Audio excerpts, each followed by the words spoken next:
Imagine this. A cold, relentless city where everyone rushes by, heads down, ignoring the struggles of those who've fallen through the cracks. But then, out of nowhere, a legendary figure, a man known for his grit and no-nonsense attitude, stops, dead in his tracks. A homeless man, desperate and broken, dares to ask him for help. What happens next? It's not just a moment of generosity, it's a life-changing encounter that will shatter stereotypes, spark a ripple effect of kindness, and leave you questioning what you would do in the same situation. This story isn't just about survival, it's about redemption, second chances, and the power of one small act to change everything. Stay with us until the end, because there's a lesson buried in this tale that might just change how you see the world and yourself. And if you're ready to be inspired by more stories like this, don't forget to hit that like button and subscribe to our channel. You won't want to miss what's coming next. You gonna spend this on booze? Clint Eastwood's gravelly voice cut through the noise of the bustling street, his tone as sharp and commanding as the characters he had played on the silver screen. The question wasn't just a casual inquiry. It felt like a challenge, a test of character from a man whose mere presence seemed to demand honesty. Standing there in his weathered cowboy boots, Clint looked every bit like a sheriff confronting an outlaw, his piercing eyes fixed on Mike, the homeless man who had dared to ask him for help. Mike's throat tightened as he processed the question. He wasn't used to being spoken to, let alone being addressed with such directness. "No, sir," he managed to whisper, his voice shaky but sincere. The answer seemed to satisfy Clint, who reached into his pocket and pulled out a crisp $100 bill. Without hesitation, he handed it over, but not without adding a condition that would soon echo far beyond that moment. Prove it tomorrow. The exchange might have ended there, a fleeting moment of generosity in an otherwise indifferent world. But Clint's words carried a weight that lingered in the air. Mike stared at the bill in disbelief, his fingers trembling as he held it. It wasn't just the money that stunned him, it was the seriousness of Clint's tone, the unspoken expectation that came with it. This wasn't just charity, it was an opportunity wrapped in a challenge.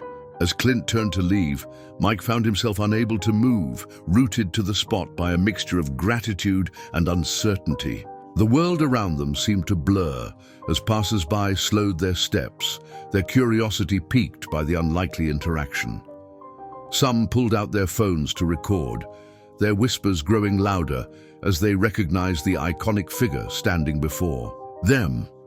The next morning, Mike stood outside the address Clint had scrawled on a piece of paper and handed him before walking away. The building was unassuming, a simple shelter tucked away on a quieter street. But to Mike, it represented something far greater. For years, he had avoided places like this, too proud or too ashamed to seek help. But Clint's words echoed in his mind. Prove it tomorrow. Taking a deep breath, he stepped inside. The warmth of the shelter hit him immediately, a stark contrast to the cold streets he had grown accustomed to.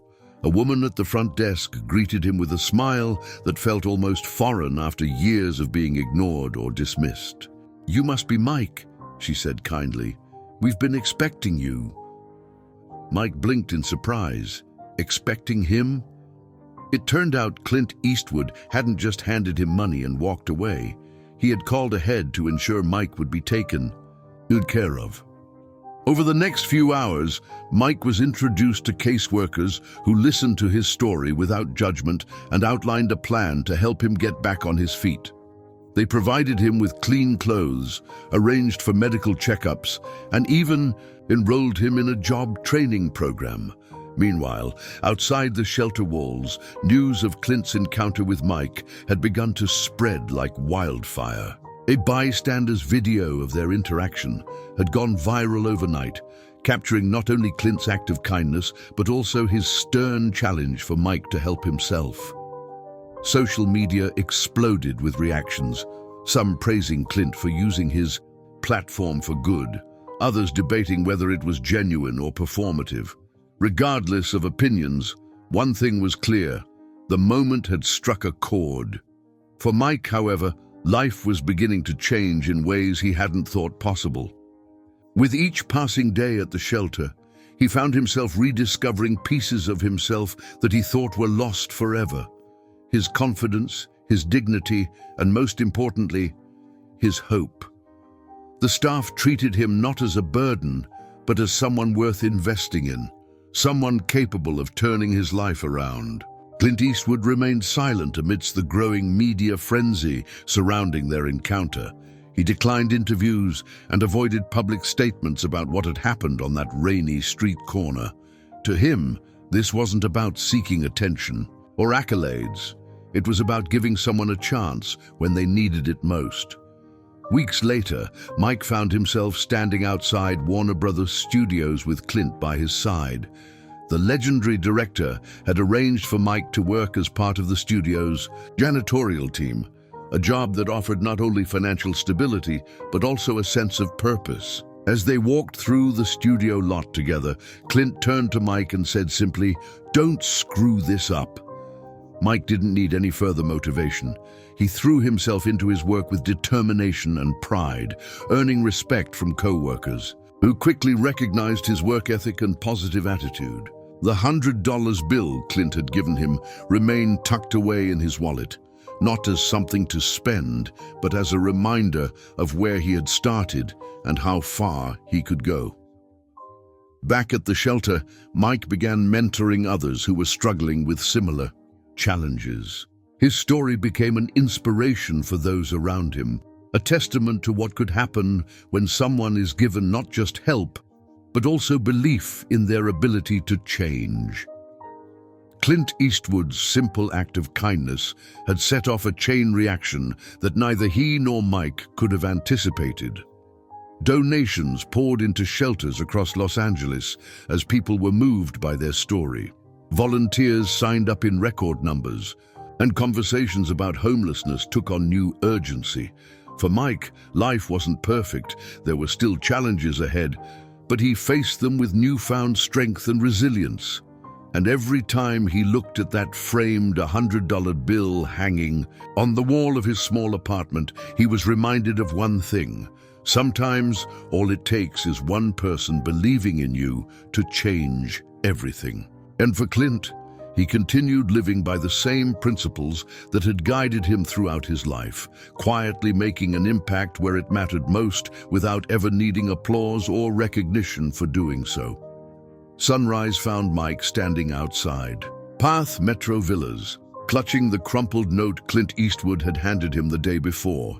The address was scrawled in a hurried but legible hand, and the weight of its promise felt heavier than the $100 bill still tucked safely in his pocket. For years, Mike had avoided places like this, shelters, resource centers, anywhere that might force him to confront the reality of how far he had fallen. But Clint's words echoed in his mind. "Prove it tomorrow." That wasn't just a suggestion. It was a challenge, one that Mike couldn't ignore. The building was modest but inviting, with a small sign above the entrance that read, Path Metro Villas. People milled about, some entering with hopeful expressions, others leaving with bags of supplies or simply a lighter step. Mike hesitated. On the threshold, his fingers tracing the edges of the note in his pocket as if it were a talisman. Finally, he took a deep breath and stepped inside. The warmth hit him first, a stark contrast to the biting chill of the streets he had called home for so long. The air smelled faintly of coffee and cleaning supplies, a small but comforting reminder that this place was alive with activity and care. Behind the front desk sat a middle-aged woman with kind eyes and an easy smile. She looked up as Mike approached, her gaze softening as she noticed his hesitation. "How can I help you today?" she asked gently. Mike cleared his throat, pulling out the note and sliding it across the counter. Clint Eastwood sent me," he said, his voice barely above a whisper. It felt surreal to even say those words out loud. The woman's eyes flicked to the paper and recognition dawned on her face. "Ah," she said with a knowing smile, "you must be Mike. We've been expecting you." Those words hit Mike like a bolt of lightning. They knew I was coming. For years, he had felt invisible, passed over by countless faces on crowded streets. But here was someone who not only saw him, but had prepared for his arrival. It was almost too much to process. "Come on," she said, standing and motioning for him to follow. "Let's get you started." What followed was a whirlwind of activity that left Mike both overwhelmed and deeply moved. First came the shower, a luxury he hadn't experienced in nearly 2 years. The hot water burned against his skin, washing away layers of grime and with them, layers of self-pity and despair. As he scrubbed himself clean, he felt something stir within him, a faint but undeniable flicker of hope.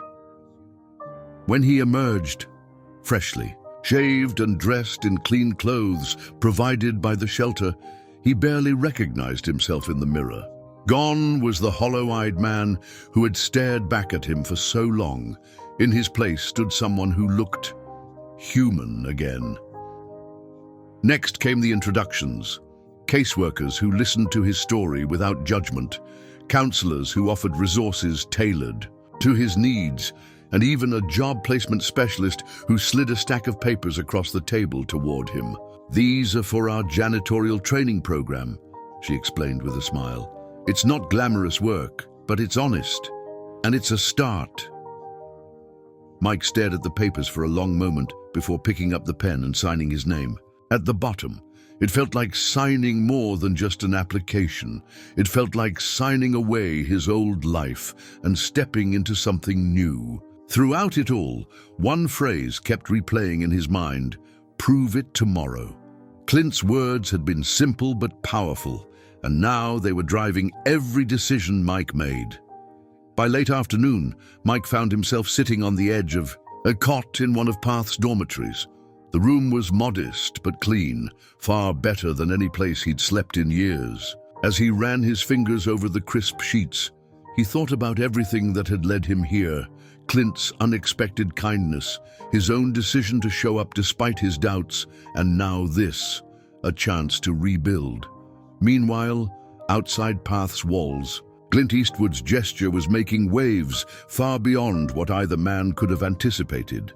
A bystander's video of their interaction had gone viral overnight, sparking debates on social media about privilege, compassion, and second chances. News outlets picked up the story, dissecting every detail with headlines like "Hollywood legend gives homeless man more than just money" and "Clint Eastwood challenges us all. What would you do?" But Clint remained silent amidst the growing frenzy. He refused interviews and ignored requests for comment, choosing instead to focus on ensuring that Path received additional funding to support its programs, not just for Mike, but for countless others like him. Inside Path Metro Villas, however, Mike was blissfully unaware of the media storm brewing around him.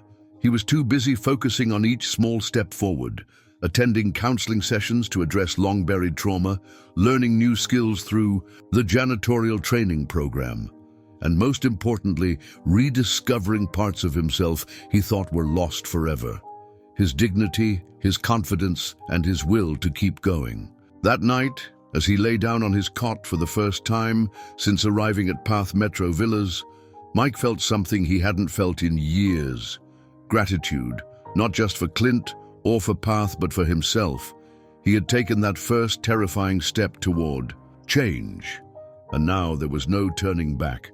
The $100 bill Clint had given him remained tucked safely in his jacket pocket, not as something to spend, but as a symbol of everything that moment represented: hope, opportunity, and perhaps most importantly, belief. Belief that even someone like him could rise again if given half a chance, and if he dared to take it. By noon, the internet was ablaze. Dirty Harry Mercy had skyrocketed to the top of Twitter's trending topics, igniting a firestorm of debate that spread like wildfire across social media platforms. The grainy video of Clint Eastwood's encounter with Mike, captured by a bystander and uploaded without a second thought, had already racked up millions of views. The footage was raw and unpolished, but it struck a nerve. The sight of the legendary actor crouched down, face to face with a homeless man, handing over a $100 bill and uttering the now famous challenge, "Prove it tomorrow." The reactions came in waves, each more intense than the last. On one side were those who hailed Eastwood as a hero, praising his no-nonsense approach to compassion. "This is how you use influence," one tweet read. "Not just a handout, but a hand up." Others chimed in with similar sentiments, sharing their own stories of small acts of kindness that had made a big difference in their lives. The hashtag quickly became a rallying cry for people inspired to pay it forward, but not everyone was convinced. Critics labeled the act as performative, accusing Eastwood of virtue signaling. "Is this really about helping someone?" one detractor tweeted, or about Clint Eastwood reminding us he's still Dirty Harry in real life.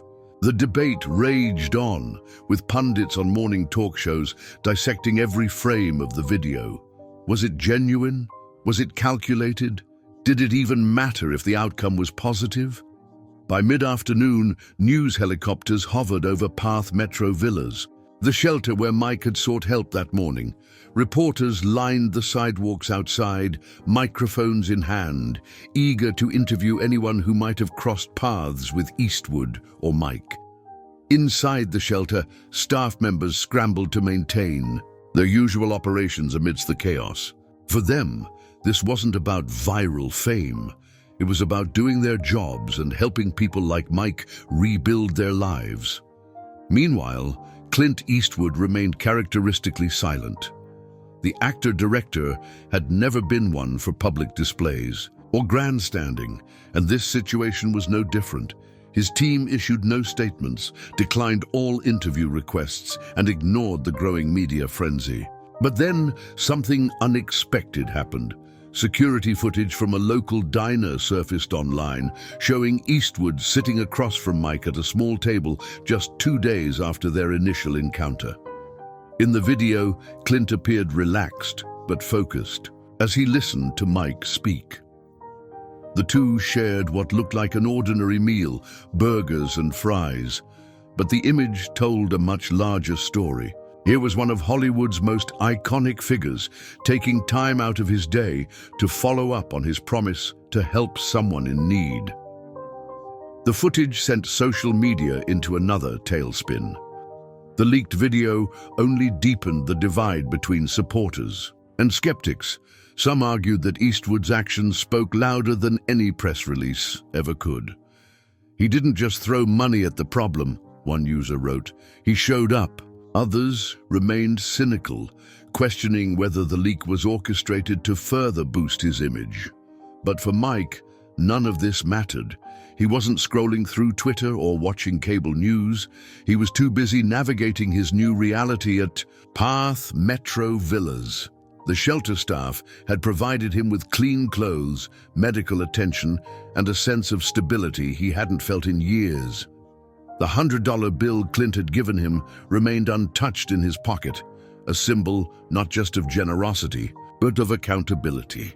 As night fell on Los Angeles, Dirty Harry Mercy continued to dominate online conversations. Celebrities weighed in with their own takes on Eastwood's actions. Some even pledged donations to shelters and outreach programs in their cities. A few high-profile figures took it a step further by visiting local shelters themselves, inspired by what they called the Eastwood effect. The phenomenon wasn't limited to social media or Hollywood elites. It reached ordinary people across the country who felt compelled to act. Stories began pouring in under the hashtag strangers paying for each other's groceries, covering someone's rent for a month, or simply stopping to listen to someone who needed to be heard. Back at Path Metro Villas, Mike sat on his cot, reflecting on everything that had happened over the past 48 hours. He thought about Clint's words, "Prove it tomorrow," and realized they had become more than just a challenge. They were a mantra guiding his every step forward. Outside his small room at the shelter, life carried on as usual, despite the media circus brewing beyond its walls. Staff members continued their work undeterred by cameras or questions from reporters camped out on the sidewalk. For them, and for Mike, this wasn't about trending hashtags or viral fame. It was about rebuilding lives one step at a time. And as for Clint Eastwood, he remained true to form, quiet but impactful, letting his actions speak louder than any words ever could. The Warner Brothers backlot was a world of its own, a sprawling maze of sound stages, towering sets, and bustling crews. It was a place where dreams were crafted, where every corner held the promise of cinematic magic. But for Mike, it was more intimidating than awe-inspiring. He stood at the gates, his hands stuffed into his jacket pockets, trying to ignore the curious glances from the security guards. They weren't used to seeing someone like him, a man whose weathered face and worn clothes told a story far removed from Hollywood's polished glamour. Then Clint Eastwood arrived. He didn't stroll in quietly or make small talk with the guards. No, Clint marched through those gates like he owned the place, which in a way he did, and gestured for Mike to follow without so much as a word. The guards exchanged bewildered looks, but didn't dare question him. Clint's reputation preceded him. When he moved, people got out of his way. Mike trailed behind, feeling like an outsider in a world he didn't belong to. The backlot buzzed with activity. Actors in costume rehearsing lines, crew members hauling equipment, directors barking orders.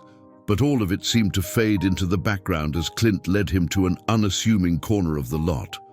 There stood a small maintenance shed, its doors slightly ajar. "Ever push a broom?" Clint asked abruptly, turning to face Mike. The question caught Mike off guard. He blinked, unsure if it was rhetorical or if Clint actually expected an answer. Yeah," he finally managed to say. "I've done my share." "Good," Clint said curtly, "because you're going to be doing a lot more of it." And just like that, Mike's first day on the job began. Clint didn't hand him off to someone else or give vague instructions before disappearing into a director's chair. No, Clint stayed right there, watching Mike's every move with the intensity of a drill sergeant. He pointed out spots Mike missed while sweeping and demanded that trash cans be emptied until they were spotless. "This isn't just about cleaning," Clint said at one point, his voice low but firm. "It's about taking pride in what you do. Doesn't matter if you're pushing a broom or directing a movie. If you're going to do something, do it right." The words stuck with Mike as he worked through the day, sweat dripping down his brow, despite the cool breeze that swept through the lot. He hadn't felt this kind of pressure in years, not since he'd lost his last steady job, but there was something oddly comforting about it. Clint wasn't coddling him or offering empty platitudes. He was treating Mike like any other worker, holding him to the same high standards he'd expect from anyone else. By the time the sun dipped below the horizon, Mike was exhausted but strangely satisfied. His muscles ached from hours of physical labor, but for the first time in years, he felt like he'd earned his keep. As he packed up for the day, Clint approached him with an envelope in hand. "Your first paycheck," Clint said simply, handing it over. Mike hesitated before taking it, his fingers brushing against the crisp paper inside. He hadn't held a paycheck in so long that it felt almost foreign to him. "Thank you," he said quietly. Clint nodded but didn't respond immediately. Instead, he studied Mike for a moment before saying, "Don't waste it." The words weren't accusatory. They were more like advice from someone who had seen too many people squander their second chances, and Mike took them seriously. That night, instead of heading back to Path Metro Villas with his paycheck burning, A hole in his pocket, Mike made a detour to a hardware store. He spent part of his earnings on tools, simple things like work gloves and cleaning supplies that would help him do his job better, and tucked away the rest for safekeeping. When he returned to Path later that evening, one of the counselors noticed the change in him immediately.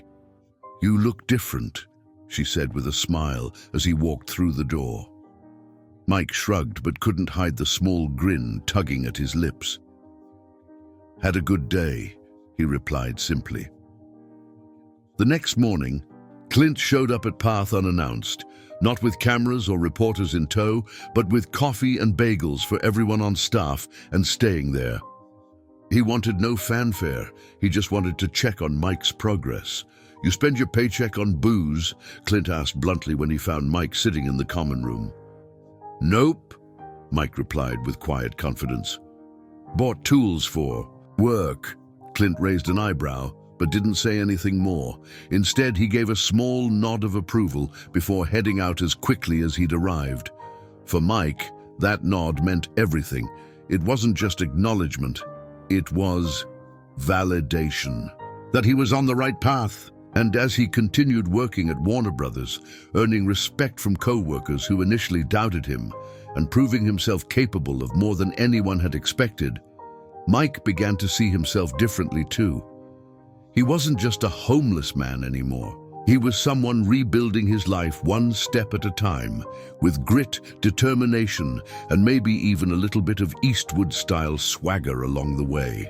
The battered Ford pickup rumbled into the gravel lot of Path Metro Villas, its engine sputtering as if it were reluctant to stop. Mike glanced up from where he sat on the shelter's front steps, sipping a cup of coffee provided by the staff. He squinted at the truck, its faded blue paint and dented fenders stirring a distant memory. The vehicle came to a jerky halt, and for a moment, everything seemed to freeze. Then, the driver's door creaked open, and out stepped a man wearing scuffed combat boots and a weathered leather jacket. Mike's breath caught in his throat. He recognized those boots instantly. They were the same ones his brother Paul had worn when he left for the Marines over a decade ago. Paul's broad shoulders and square jaw hadn't changed much, but his face bore new lines, etched by years of service and life's hardships. As Paul slammed the truck door shut and began walking toward him, gravel crunching underfoot, Mike felt a surge of emotions he hadn't prepared for. Shock, guilt, hope. "Mike," Paul said gruffly, stopping a few feet away. His voice was steady, but carried an undertone of hesitation, as if he wasn't sure how his presence would be received. "Saw you with John Wayne 2.0, he added, managing a faint smirk as he tossed an old toolbox onto the ground between them. Mike blinked in confusion, before realizing what Paul meant. Of course, Clint Eastwood. The video of their encounter must have reached him. Mike felt his cheeks flush with embarrassment at the thought of his brother watching him in such a vulnerable state. But there was no judgment in Paul's eyes, just concern. For a moment, neither of them spoke. The silence was heavy with unspoken words and years of estrangement. Finally, Paul broke it. "Why didn't you call?" he asked, his voice softer now. Mike looked down at his coffee cup, turning it in his hands as if searching for an answer at the bottom. "Didn't think you'd want to hear from me," he admitted quietly. "Not after how I screwed everything up." Paul sighed deeply and crouched down to pick up the toolbox he'd thrown earlier. He opened it and began rummaging through its contents, a mix of wrenches, screwdrivers, and other tools that had once belonged to their father. "Dad always said this thing would come in handy," Paul said, holding up a rusted wrench before tossing it back inside with a clatter. "Figured you might need it now." Mike stared at the toolbox, memories flooding back, afternoons spent in their dad's garage fixing up old cars, the smell of motor oil and sawdust, the sound of their father's laughter as he showed them how to tighten a bolt or replace a spark plug. Those moments felt like they belonged to another lifetime, one where things were simpler and their family was whole. "Thanks," Mike said finally, his voice thick with emotion. Paul nodded but didn't press further. Instead, he straightened up and jerked his head toward his truck. "Come on," he said, "let's grab some food." They ended up at a nearby Denny's, sitting across from each other in a booth that smelled faintly of syrup and coffee. The waitress took their orders, pancakes for both, and left them alone with their awkward silence. Mike fidgeted with his napkin while Paul stared out the window, tapping his fingers on the table. Finally, Paul spoke again. "I watched that video about 10 times, he said without looking at Mike. Didn't know whether to be pissed or proud. Mike chuckled bitterly. "Probably both." Paul turned back to face him, his expression serious now. "Look, I don't care how you got here or what happened before," he said firmly. "What matters is what you do next." The words hit Mike harder than he expected because they echoed Clint's challenge. "Prove it tomorrow." He nodded slowly, feeling the weight of both men's expectations settle on his shoulders. As their pancakes arrived and they started eating, the conversation shifted to lighter topics, memories from their childhood, stories from Paul's time in the Marines. But beneath it all was an unspoken understanding that this meal marked more than just a reunion. It was the beginning of something new. By the time they left Denny's that night, 3 years of silence had been broken. Not completely healed, but cracked open enough to let light in. As Paul dropped Mike off back at Path Metro Villas, he handed him the toolbox again. "Keep it," Paul said simply. "Dad would have wanted you to have it." Mike nodded, clutching the toolbox tightly, as if it were more than just metal and tools. It was a piece of home, a connection to the family he thought he'd lost forever. That night, as Mike lay on his cot staring up at the ceiling, he felt something shift inside him. A sense of belonging that had been missing for so long it almost felt foreign. He wasn't just rebuilding his life, he was rebuilding bridges too. And for the first time in years, he dared to believe that maybe, just maybe, he wasn't alone in this journey after all. The video of Clint Eastwood's encounter with Mike didn't just go viral, it became a cultural phenomenon. Within days, the footage had sparked a wave of introspection across Hollywood. Studio executives, known for their focus on box office numbers and PR optics, began to notice something unusual, a sudden surge in applications for janitorial and maintenance jobs at major studios. It wasn't just about employment, it was about people wanting to reclaim dignity through honest work, inspired by Mike's story and his determination to turn his life around. Behind the scenes, A-list actors quietly began funding initiatives aimed at supporting the homeless. Anonymous donations poured into rehab centers, shelters, and job training programs. Some stars even visited these facilities in person, rolling up their sleeves to serve meals, or simply listen to the stories of those struggling to get back on their feet. The industry's usual glitz and glamour took a back seat as compassion became the new buzzword. Clint Eastwood, however, remained characteristically stoic amidst the growing media frenzy. When reporters pressed him for a comment, he offered only one piece of advice: stop filming soup kitchens, volunteer. His words carried weight, prompting many to take action rather than simply spectate. The ripple effect extended beyond Hollywood, inspiring everyday people across the country to engage in acts of kindness and support their local communities. For 6 weeks, Mike had been making steady progress. He showed up early to work at Warner Bros., kept his cot at Path Metro Villas spotless, and attended every counseling session without fail. But recovery is rarely a straight path. And one cold night, Mike found himself face down behind a dumpster in an alleyway he thought he'd left behind forever.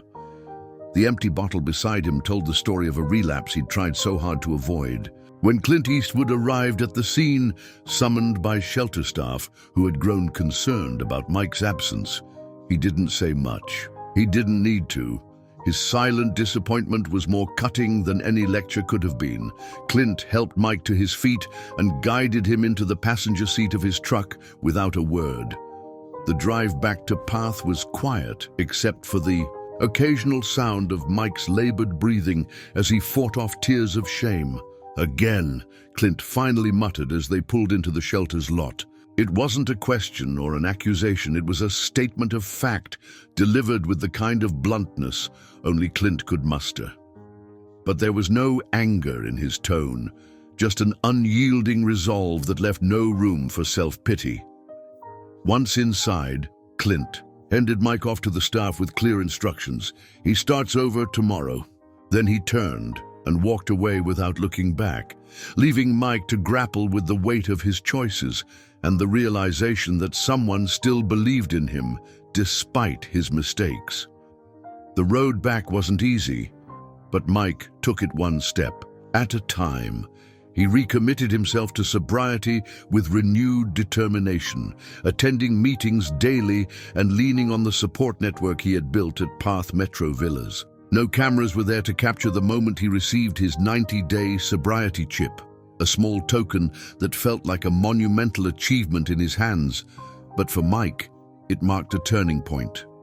At work, Mike's efforts didn't go unnoticed. His supervisors began assigning him more responsibilities, impressed by his attention to detail and unwavering work ethic.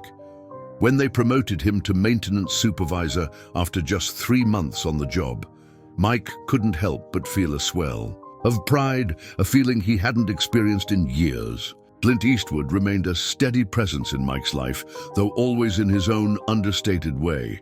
One day, Clint called Warner Brothers requesting my best man for an important set cleanup job. When Mike arrived early, boots polished, and eyes clear, Clint gave him a rare smile of approval before pointing him toward the task at hand.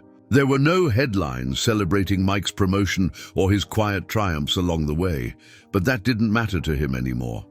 What mattered was that he had proven, to himself most of all, that change was possible with hard work and perseverance. As he locked up his toolbox at the end of another long day on set, Mike reflected on how far he had come since that rainy afternoon when Clint Eastwood first stopped to listen and challenge him with those fateful words, "Prove it tomorrow." Now every tomorrow felt like another chance to build something better, not just for himself, but for anyone who might be inspired by his journey. Mike's first trainee arrived at Warner Brothers with a nervous shuffle, his oversized uniform hanging loosely on his wiry frame. He was a kid, barely 20, whose sunken cheeks and jittery movements betrayed a history of meth addiction. Mike saw himself in the boy's hollow eyes, the same desperation he'd carried not so long ago. But there was no room for pity here, not in the world Clint Eastwood had built for him. If Mike had learned anything from Clint, it was that second. Chances weren't handed out, they were earned. "Name's Tyler," the kid mumbled, avoiding Mike's gaze as they stood in the maintenance closet, surrounded by mops, buckets, and cleaning supplies. "All right, Tyler," Mike said, his tone firm but not unkind. "First rule, we do things right the first time, no shortcuts." Tyler nodded, though his expression suggested he wasn't entirely sure what he'd signed up for. Mike handed him a mop and led him to one of the studio's restrooms, a high-traffic area that had seen better days. The smell alone was enough to make Tyler wrinkle his nose. "Eastwood rules!" Mike barked as he demonstrated how to scrub the floors with precision and efficiency. "No coddling, no excuses, just get it done." Tyler watched intently as Mike worked, his movements deliberate and methodical. When it was Tyler's turn, he fumbled at first, missing spots and splashing water everywhere. But Mike didn't let up. He corrected the boy's grip on the mop handle, showed him how to wring it out properly, and insisted he redo the job until it met his standards. "This isn't just about cleaning," Mike said as Tyler wiped sweat from his brow. "It's about pride in what you do, no matter how small it seems." Over the next few weeks, Tyler began to improve under Mike's watchful eye. The kid, who had once shuffled nervously, now walked with a little more confidence, his posture straighter and his movements more assured. Mike didn't shower him with praise. Clint hadn't done that for him. but every now and then he'd nod approvingly or offer a simple good work. And for Tyler, that was enough. By the end of their first month working together, Tyler approached Mike with a question that caught him off guard. "Why do you care so much?" Mike paused, leaning on his mop handle as he considered his answer. "Because someone cared enough to give me a shot," he said finally. "Now it's my turn to pass it on." And just like that, the baton of hard work and redemption was passed. From one man to another, a quiet but powerful legacy born out of Clint Eastwood's challenge. While social media buzzed with debates over Clint Eastwood's viral encounter with Mike and news outlets clamored for interviews, Clint himself remained characteristically silent. He turned down every request for comment and avoided public appearances related to what had become known as the incident. For Clint, this wasn't about publicity, it was about action. But those who worked closely with Clint began to notice subtle changes in his projects. Scripts for his upcoming films started including new characters, homeless individuals written with nuance and depth, rather than as mere background props or cliches. These characters weren't just there to fill space. They had stories, struggles, and moments of redemption woven into the narrative. What made these additions even more remarkable was Clint's insistence on casting actual shelter residents in these roles whenever possible. He reached out to Path Metro Villas and similar organizations across Los Angeles, offering opportunities to those who had experienced homelessness firsthand. For many of these individuals, it wasn't just a chance to appear on screen. It was a lifeline that helped them regain confidence and purpose. Mike played an unexpected role in this process as well. Recognizing his first-hand knowledge of life on the streets and his growing leadership skills at Warner Brothers, Clint brought him onto one of his film sets as a technical consultant. It started small, advising on details like how someone might carry themselves after months of living rough or what kind of items they'd keep in their pockets, but soon grew into something larger. Mike found himself sitting in on script readings and offering insights that shaped entire scenes. His name even appeared in the film's credits under technical consultants, a moment that filled him with pride when he saw it flash across the screen during a private screening. But Clint didn't stop there. Crew members began noticing new line items in the production budget labeled simply as community outreach. These funds were used to support shelters and resource centers like Path Metro Villas, not just through donations, but by creating programs that offered job training and mentorship opportunities for residents. When asked about these initiatives during a rare interview unrelated to the incident, Clint shrugged off any attempt to paint him as a hero. "I'm just doing what I can," he said simply, before redirecting the conversation back to his film. For Mike and countless others whose lives were touched by Clint's quiet generosity, those words carried more weight than any grand gesture ever could. It wasn't about seeking recognition or applause. It was about making a difference where it mattered most. And while headlines faded and social media moved on to the next viral moment, the ripple effects of Clint's actions continued to spread quietly but powerfully, changing lives one unseen gift at a time. This story isn't just about a legendary Hollywood figure or a man who found himself at rock bottom. It's about the incredible power of second chances and the ripple effect of one act of kindness. Mike's journey from the streets to standing, tall as a leader, passing on the lessons he learned, is proof that change is possible when someone believes in you and when you believe in yourself. Clint Eastwood didn't just give Mike a handout, he gave him a challenge, a reason to fight for his future. And Mike didn't just rise to meet it, he exceeded it, turning his own struggles into a source of inspiration for others. But this isn't just Mike's story. It's a reminder for all of us that small actions can lead to monumental change. Whether it's a word of encouragement, an opportunity, or simply taking the time to truly see someone, we all have the power to make an impact. So ask yourself, what can you do today to create your own ripple effect? If this story moved you, don't forget to like this video and subscribe to our channel for more incredible tales of resilience and redemption. Share this story with someone who needs to hear it. You never know how far your own act of kindness might go. Let's keep the ripple going.